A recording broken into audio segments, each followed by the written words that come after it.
अर्धवार्षिक परीक्षा 2023-24 का झालावाड़ जिले का कक्षा 12 का हिंदी साहित्य विषय का प्रश्न पत्र हम देख रहे हैं। इसमें कैसे प्रश्न पूछे गए थे। खंड एम में सबसे पहले अपठित गद्यांश दिया गया था। इस अपठित गद्यांश को 2 से 3 बार अच्छी तरह पढ़ना है और ये किसके बारे में दिया गया है इसको देखना है। पहला प्रश्न है, उपयुक्त गद्यांश का शीर्षक क्या है? तो इसका शीर्षक भारत के संसाधन, बिल्कुल सही है। भारत की मूल शक्ति क्या है? भारत की मूल शक्ति खनिज पदार्थ है, बिल्कुल ठीक है। संसाधन शब्द में कौन सा उपसर्ग है? सम उपसर्ग है, यह वाला सही है। भारत का जैव वैविध्य कैसा है? भारत का जैव वैविध्य बहुत समृद्ध है। और भारत की औद्योगिक परिकल्पना क्या है? भारत की औद्योगिक परिकल्पना प्राकृतिक संसाधन है। उसके बाद अपठित पद्यांश को पढ़ करके उत्तर देना था। इस अपठित पद्यांश को अच्छी तरीके से 2-3 बार पढ़ लेंगे। पहला प्रश्न, काव्यांश में छिपे संदेश को स्पष्ट कीजिए।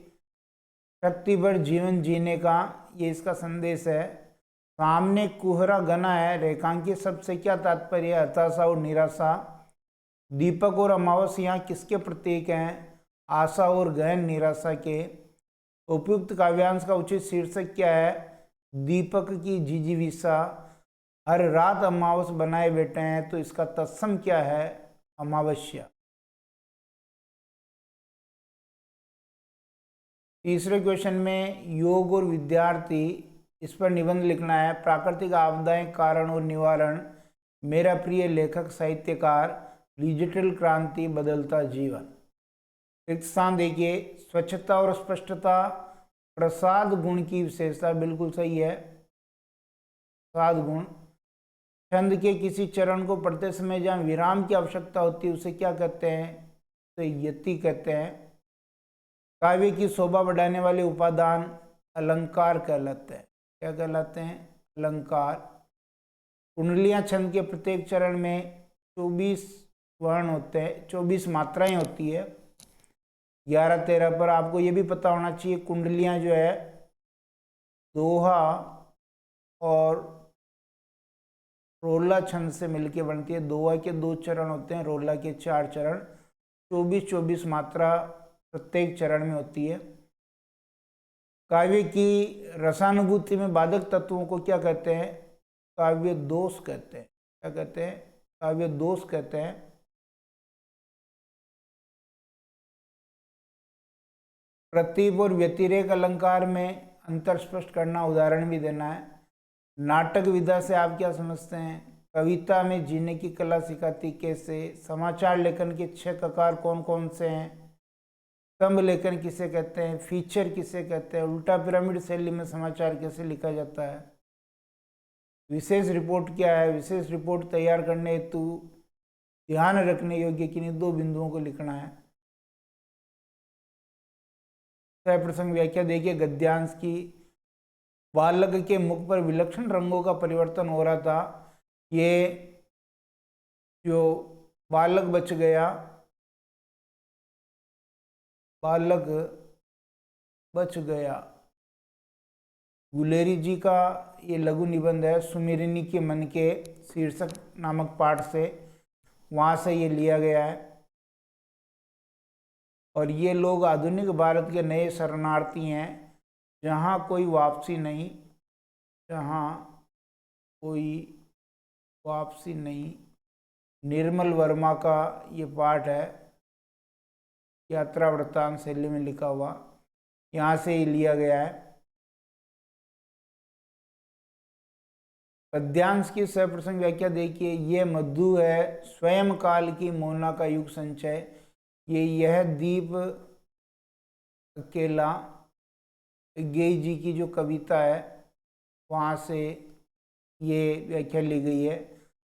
कुसुमित कानन एरी कमलमुखी मुदी रहे दू नयन, ये विद्यापति की पदावली से लिया गया अंश है विद्यापति की पदावली।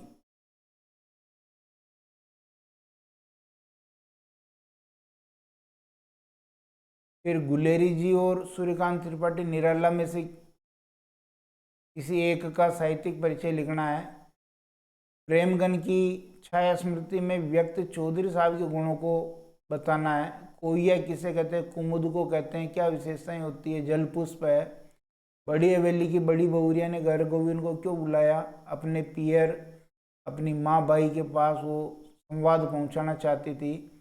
यासेर अराफात का व्यक्तित्व सहजता, सरलता तथा सेवा भाव से ओतप्रोत था, पाठ के आधार पर स्पष्ट करना है। चार आध लघु कथा शोषण पर आधारित व्यवस्था का पर्दाफाश करती है और विकास के नाम पर पर्यावरण विनाश एवं विस्थापन की यातना को मनुष्य भोग रहा है, जहाँ कोई वापसी नहीं, पाठ के आधार पर समझाना है।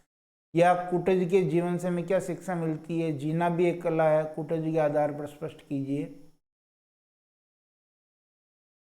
उड़ते खग जिस ओर मुंह किए, समझ नीड निज प्यारा, जयशंकर प्रसाद के कार्नेलिया के गीत से ये प्रश्न है। खाली कटोरों में वसंत का उतरना, केदारनाथ सिंह की बनारस कविता से। रंग गई क्षण भर ढलते सूरज की आग से, तो यहाँ पर एक बूंद सहसा ली, ये अज्ञेय जी के पाठ से है। गीतिका और हरिगीतिका छंद की परिभाषा देनी है। गीतिका में 26 मात्रा होती है, हरिगीतिका में 28 मात्रा होती है। घनानंद वियोग के कवि हैं, कथन को समझाना है। या फिर सरोज स्मृति एक शोक गीत है जो निराला ने अपनी पुत्री सरोज की याद में लिखा था।